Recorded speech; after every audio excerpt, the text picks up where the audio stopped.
Olá, pessoal. Bom dia, boa tarde, boa noite. Eu não sei que horas que você está vendo essa apresentação, mas é um grande prazer estar aqui. Meu nome é Rafaela Torraca, sou psiquiatra. A gente vai dar sequência no capítulo 10, segunda parte, entendimento do livro Ação e Reação, do André Luiz, psicografado pelo nosso Chico Xavier, em que a gente vê quanto cada alegria ou dificuldade da nossa vida tem um porquê, tem uma causa dentro do nosso passado espiritual, e esse entendimento nos liberta para a gente conseguir esculpir o nosso próprio destino com maior responsabilidade e propriedade. Então, dando continuidade,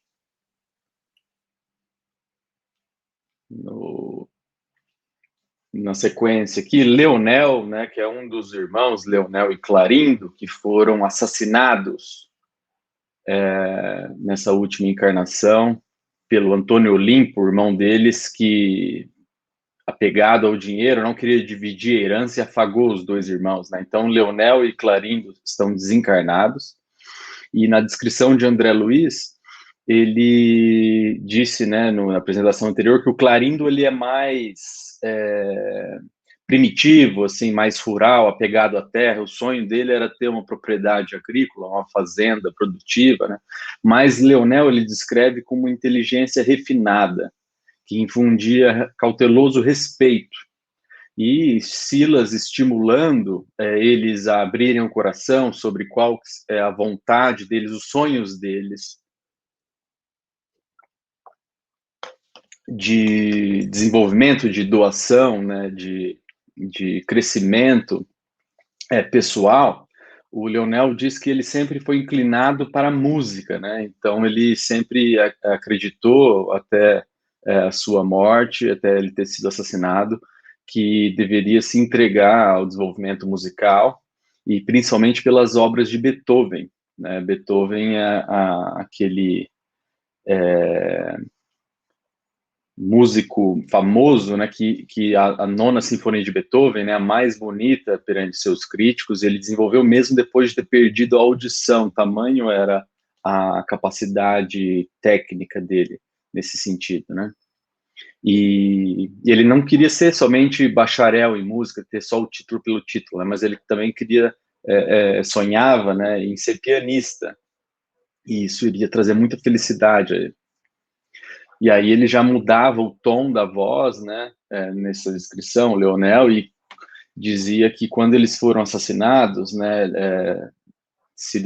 foram embriagados, intoxicados e deixados cair no rio para morrerem afogados, sem capacidade de se defender, de buscar através do nado, né, lutar pela própria vida.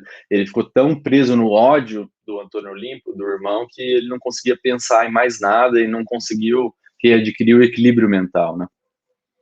Só que Leonel, espontaneamente, de surpresa a todos, ele começa a refletir de tudo que eles estavam estudando com Silas, todas as que eles foram da Passe, na Alzira, no hospital, na moça que estava tendo filho, que ela ainda tinha que ter cinco filhos que eram antigos sócios em empresas delituosas lá no século XV, dentro da corte de Nápoles. Então ele viu que nada era por acaso, todas as dificuldades têm sua razão, e ele faz a seguinte reflexão, né? Que se eles tiveram, na última experiência física, eles foram assassinados, né? A juventude ceifada, e indubitavelmente, sem dúvida nenhuma, eles tinham débitos para terem passado por isso, né? Então, quando Jesus fala que os escândalos são necessários, mas ai daquele pelo qual o escândalo se dará, né? Nada mais é do que Jesus nos explicando que Deus utiliza a maldade dos homens para fazer justiça, mas isso não exime o instrumento pelo qual essa maldade no mundo se exprime das consequências disso, mas que nada é por acaso, nenhuma folha cai de uma árvore, nenhum fio de cabelo solta da nossa cabeça sem o consentimento de Deus, né? Em tudo tem um porquê. Então, Leonel, nessa reflexão, ele percebe que há uma explicação, né, mas isso não exime Antônio Olimpo do crime que ele cometeu, e crime covarde, né, de ter intoxicado os irmãos e afogado eles, né, absurdamente covarde, mas ele já via que há um porquê em cada dificuldade que nós passamos. E aí o Silas até se emociona, né, e fala que essa reflexão espontânea de Leonel mostra que ele tem uma profunda renovação no íntimo dele, né, que essa transformação, essa metamorfose, ela está ocorrendo, né. Só que aí Leonel já coloca as mãos entre os olhos, na cabeça, e diz, arrependido, né, por que nós só conhecemos a alta virtude do perdão quando já nos enodoamos no crime, né? E aí todos, o Hilário, André Luiz e Silas já intuem que eles estão referindo da morte de Alzira, que era a cunhada de Leonel de Clarindo, a esposa de Antônio Olimpo, em que no afã, né, no objetivo do Leonel e do Clarindo de se vingar do Antônio Olimpo, eles obsediaram a Alzira até que ela se suicidasse no lago, no mesmo lago em que eles foram mortos pelo irmão Antônio Olimpo, né? E aí o Silas, ele tem uma atitude bem interessante. O que ele faz? Ele estimula, né, esse efeito catártico do choro, né, de botar para fora essa dor, né, esse arrependimento, esse remorso, dizendo que as lágrimas purificam o coração. Mas o Silas tem um cuidado refinado, sofisticado, né, de, ao mesmo tempo que ele estimula que esse efeito catártico, né, de drenagem, de botar para fora aquilo que nos angustia, que isso é necessário, é saudável, ele diz para que o Leonel não se permita que esse pranto, né, que se torne uma autopiedade excessiva, né, que esse pranto esmague a esperança, em que a gente fica numa autocomiseração, numa autopiedade, num vitimismo, de ficar se remoendo, né, chorando pelo leite derramado, de ficar fixado doentiamente no passado, nesse inconformismo perante os nossos erros. Isso denota uma tonalidade mais do orgulho, em que a gente está mais preocupado com a nossa falibilidade, com a nossa imperfeição de ter errado, de ter se permitido uma conduta não feliz, do que em olhar para frente, no aqui e no agora, onde a gente tem poder de fazer algo a respeito, para remediar, para fazer o que for possível, e olhando para frente, sem ficar fixado no retrovisor da vida, né?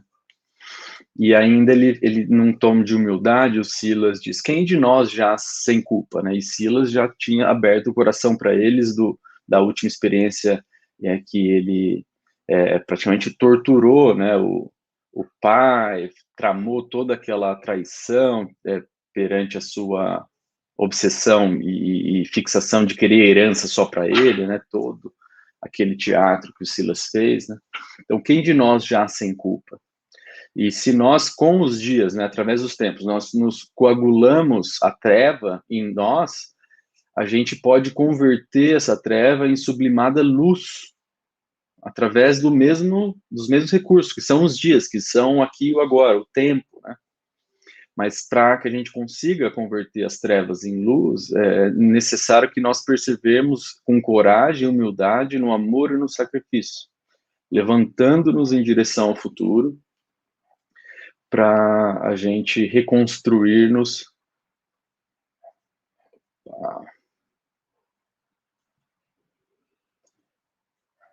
para a gente reconstruir os nossos destinos.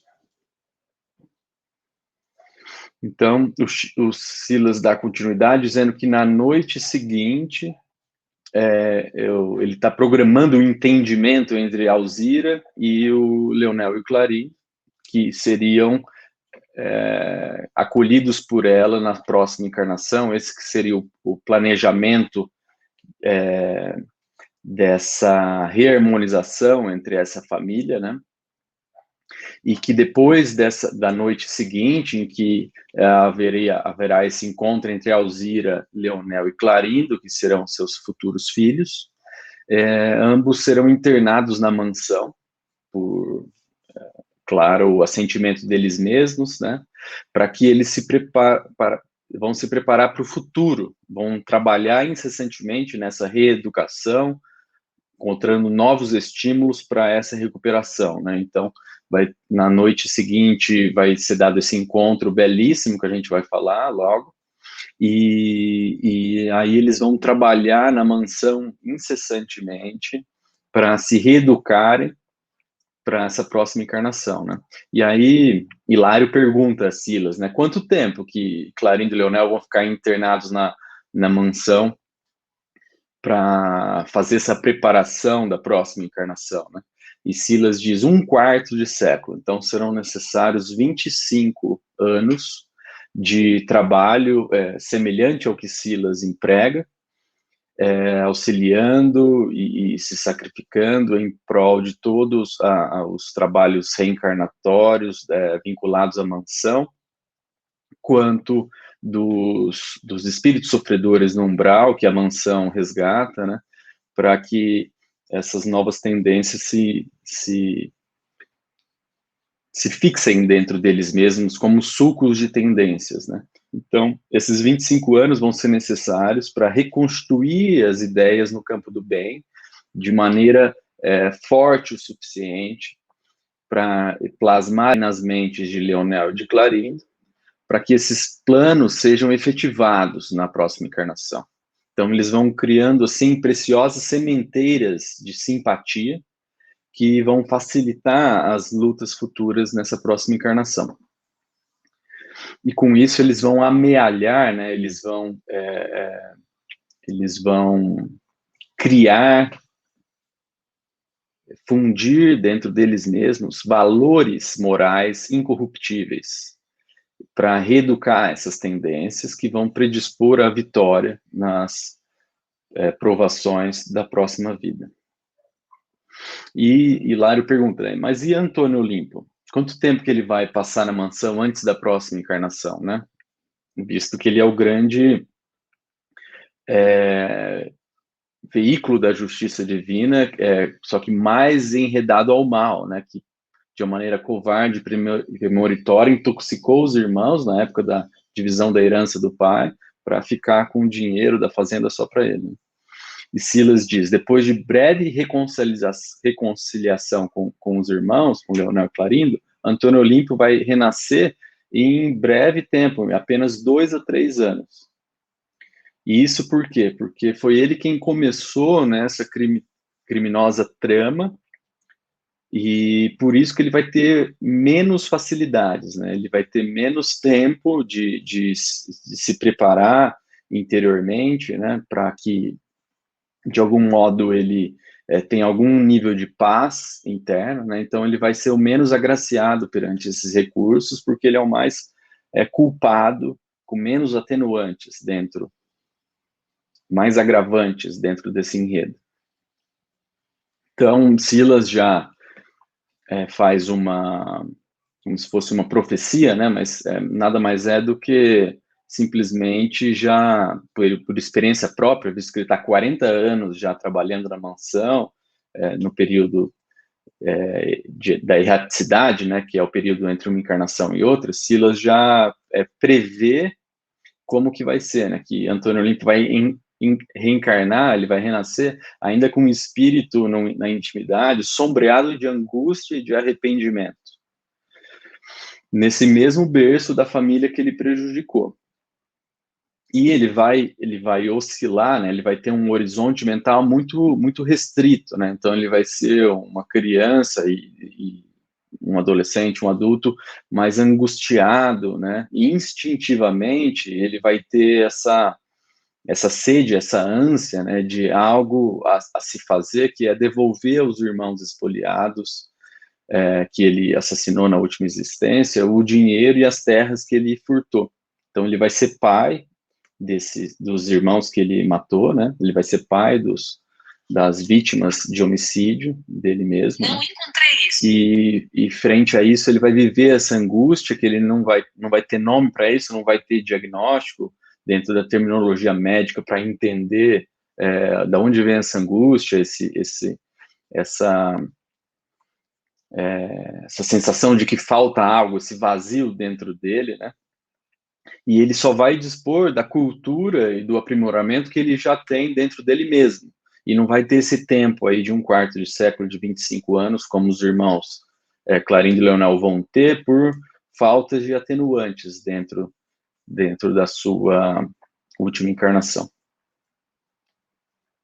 E aí Hilário faz um apontamento, né, sendo um advogado do diabo, no caso,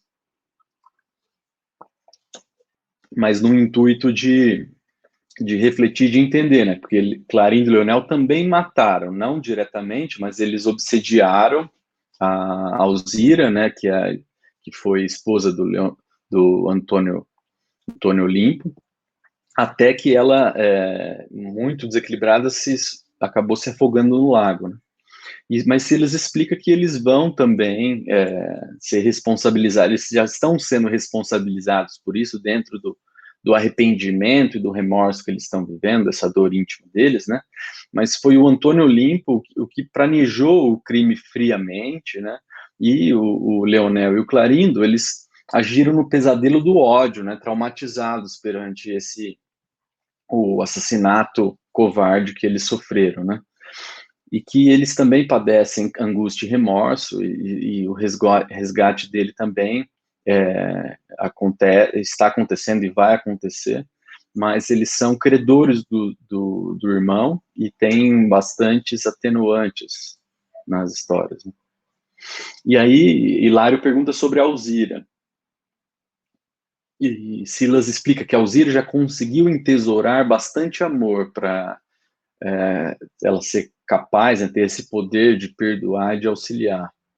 Então, ela dispõe desse poder, e quanto mais amor o espírito guarda dentro de si, mais amplos recursos ele tem perante Deus, né? E são aqueles que amam os que realmente governam a vida. Do ponto de vista de nós que estamos encarnados na Terra, parece que quem governa a vida são os poderosos, os políticos, aqueles que detêm o dinheiro, né?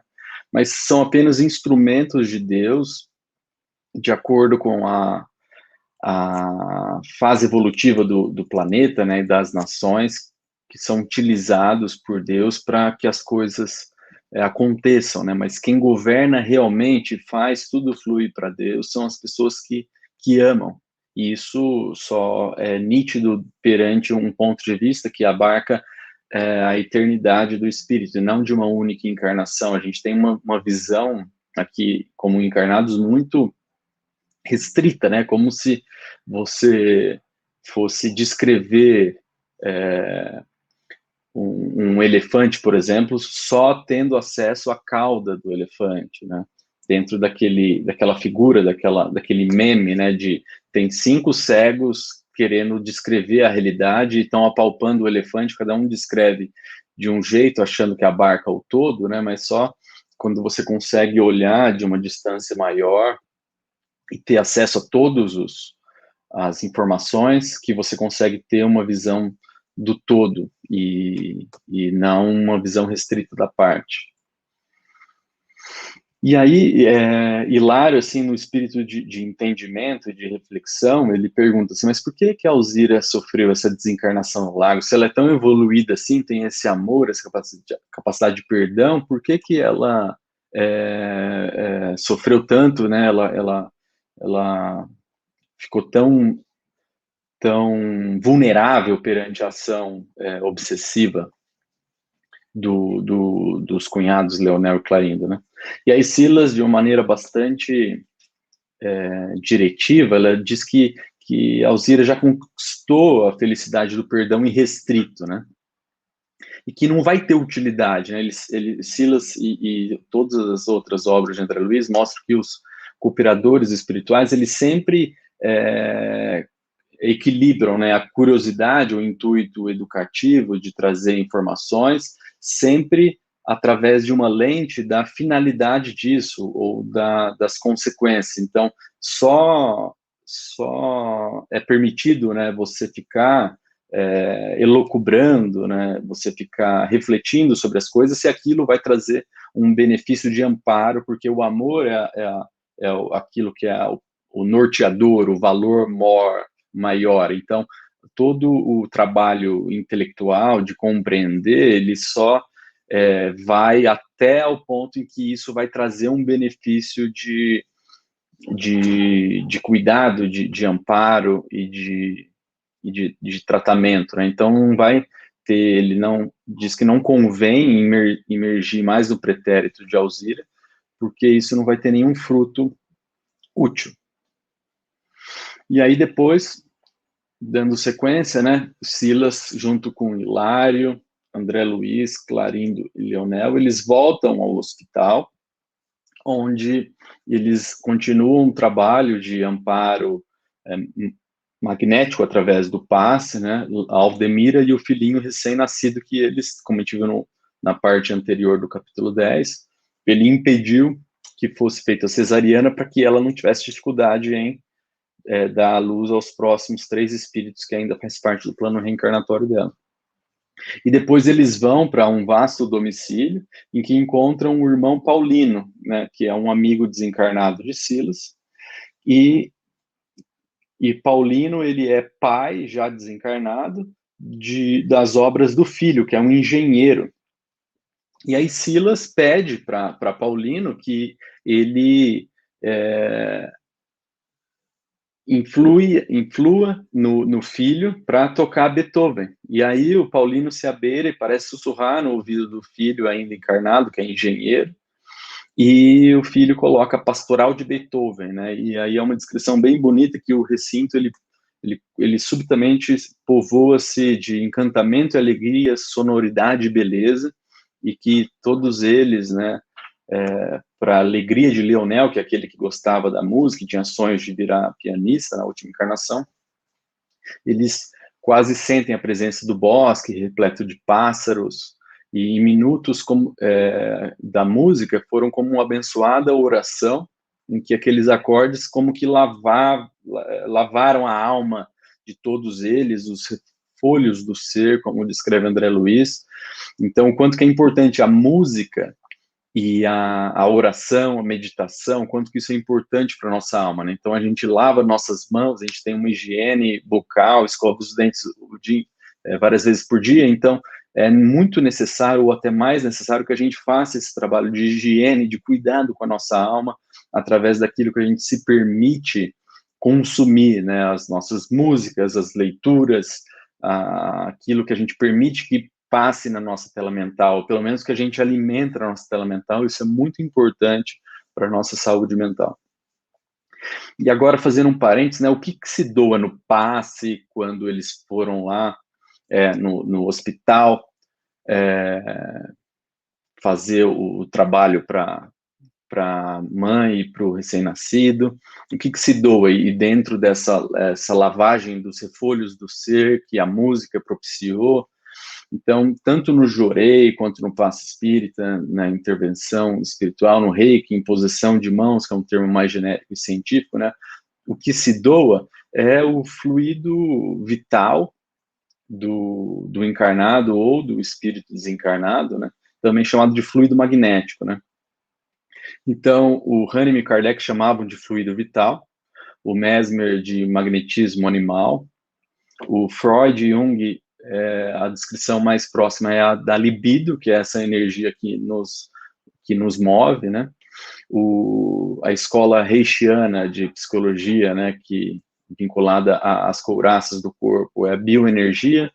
O Henry Bergson chama de elan vital, Claude Bernard de ideia matriz, William Crookes de força psíquica, o Hernani Guimarães de Andrade de modelo organizador biológico, ou MOB, né, e o Rupert Sheldrake de campos mórficos, e tudo é a mesma coisa, né? A gente tem diversas denominações, mas a natureza, a realidade é uma só, né? Então, tudo isso é o fluido magnético, o fluido vital, né? E quando, na passagem de Jesus, no Novo Testamento, da mulher hemorroidiça, em que ele estava junto com os discípulos E no meio de uma multidão, né, todos tocavam, todos queriam tocar no mestre, então todos tocavam nele, mas apenas uma vez, uma única vez nessa passagem, naquele tumulto, né, Jesus percebe que alguém tocou nas vestes, nem foi nele, né, ele já para e fala, saiu virtude de mim.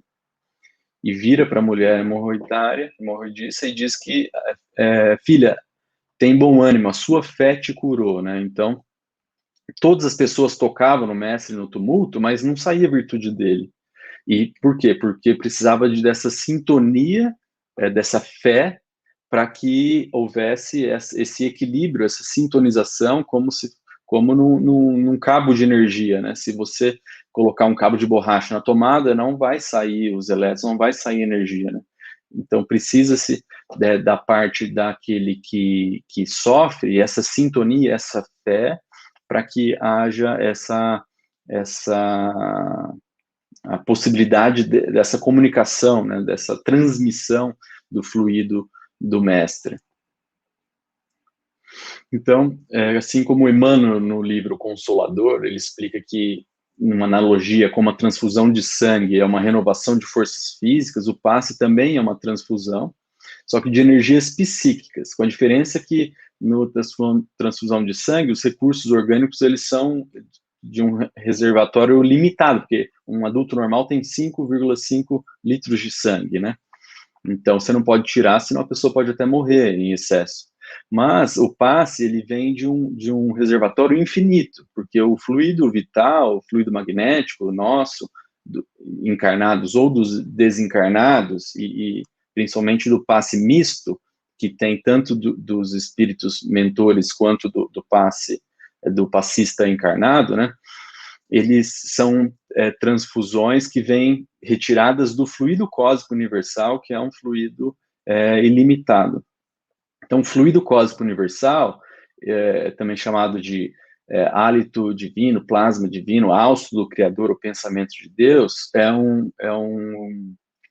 manancial infinito.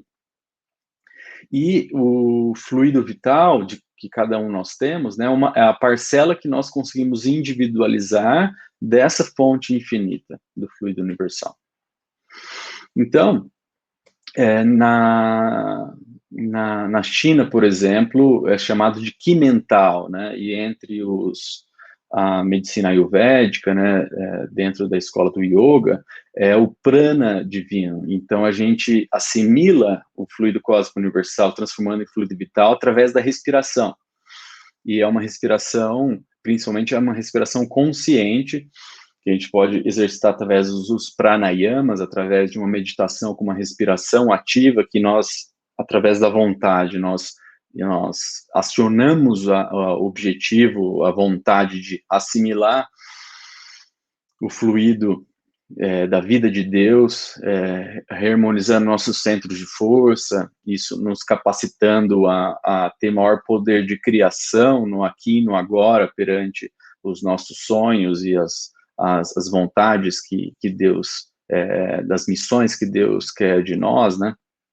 E a gente faz essa transformação, tem uma certa predisposição genética através dos genes mitocondriais, acreditamos nós, da Associação Médica Espírita, através da produção ectoplasmática, que é vinculada à genética de cada indivíduo. Então, tem os médiums de cura, os médiums de efeitos físicos, em que essa produção geneticamente vinculada não está associada a um caráter moral, simplesmente uma predisposição física e genética, né?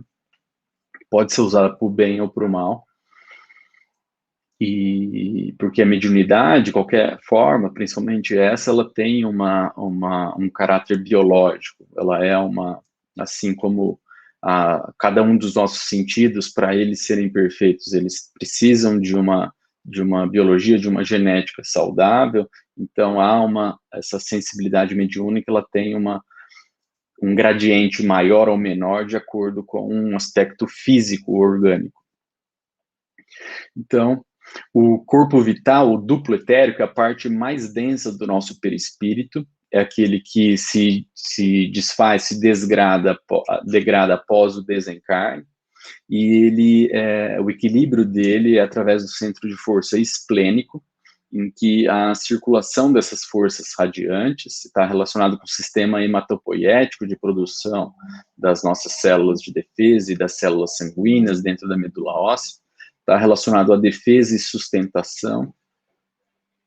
Então, dentro dos 7 centros de força principais, nós temos o centro coronário, que é a sede da mente, que está na pineal, que, segundo Descartes, é a sede da alma, né? E o olho de Horus, dentro da tradição egípcia e da medicina ayurvédica, né? Que é simbolizado como aquele ponto entre os olhos, que é muito característico da Índia, né? Depois o centro cerebral, que está na hipófise, próximo daí da pineal, o centro laríngeo, na região da tireoide, o cardíaco, na região do timo, aqui no coração, depois o esplênico, o gástrico e o genésico. Então, o fluido cósmico universal, ou hálito divino, o pensamento do Criador, é o veículo do pensamento. Assim como o som ele não se propaga no espaço, né, no vácuo, o som precisa de um meio físico para se propagar, que no caso é o ar, e quanto mais denso o meio físico, mais rápido o som se propaga. Por isso que o índio coloca a cabeça na terra para ouvir os cavalos do inimigo chegando, né? Da mesma maneira, o pensamento ele precisa do fluido cósmico universal para ser propagado. E vai depender, então, do teor desses pensamentos, da criação de nós, espíritos individuais, que pensamentos, sentimentos e vontade, através de virtudes, transmitem esse fluido individualizado, né? Que fruto do fluido cósmico universal em reparadores e calmantes, as paixões e os vícios degradam, podem ser excitantes, irritantes, adstringentes, tóxicos no passe. Você pode fazer um passe dispersivo ou um passe de doação concentrada. Então, o pensamento ele dá forma e a vontade e o sentimento dão direção e potência.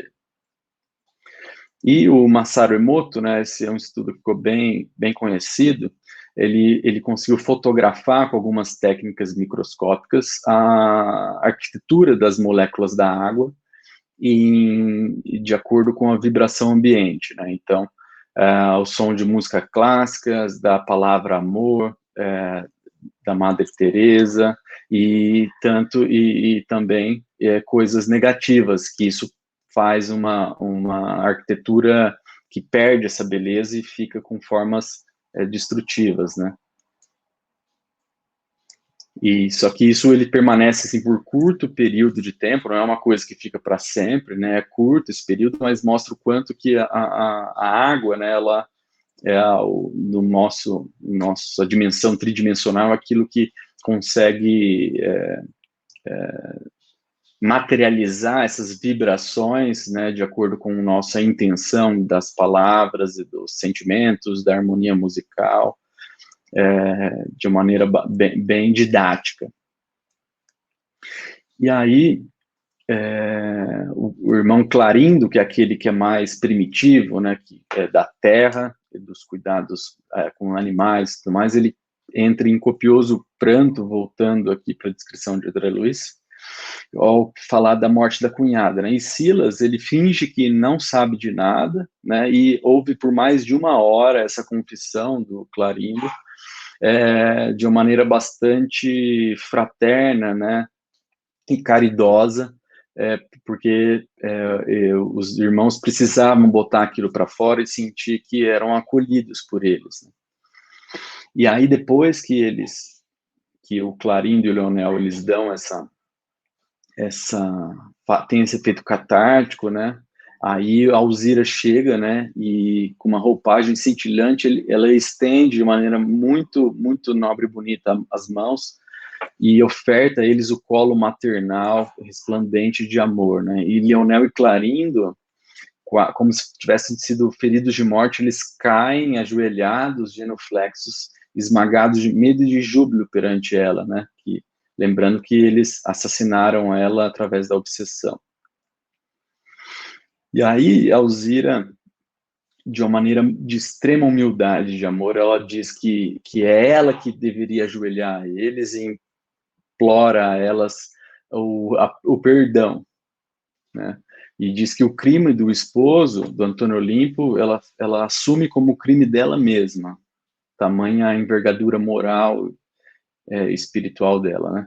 E que ela empatiza com eles, dizendo que eles foram roubados, espoliados dos sonhos de juventude deles, e pede perdão a eles. Ela, que havia sido assassinada, pede perdão, dizendo que quer reconstruir a eles o sítio, e pede permissão para que ela possa se sentir honrada ao ser mãe deles numa nova experiência reencarnatória, para restaurar a eles a esperança. Ela oferece a eles o coração dela, rogando ao Senhor Deus a bênção de poder agasalhar os próprios assassinos, e no próprio seio. Ela não usa essa palavra assassinos, claro, mas a gente olhando de fora, a gente consegue entender a envergadura moral dessa mulher ao fazer isso, né? E diz que vai criar eles com o hálito dos próprios beijos e com o orvalho das próprias lágrimas. E quando ela faz isso, né, do tórax dela saem chispas flamejantes de ondas de safirino esplendor, né? A gente já vislumbra quanto bonito que deve ter sido essa cena. E André Luiz escreve que ela demonstra, né, a grandeza íntima dela ao fazer isso, né? E aí, como duas crianças, Leonel e Clarindo levantam-se e vão atrás delas, soluçando de chorar e emocionados. Então, para finalizar, dentro do perispírito, uma parte deles é o corpo causal, que é onde a gente tem as memórias dos nossos pensamentos, emoções, escolhas, comportamentos, vícios.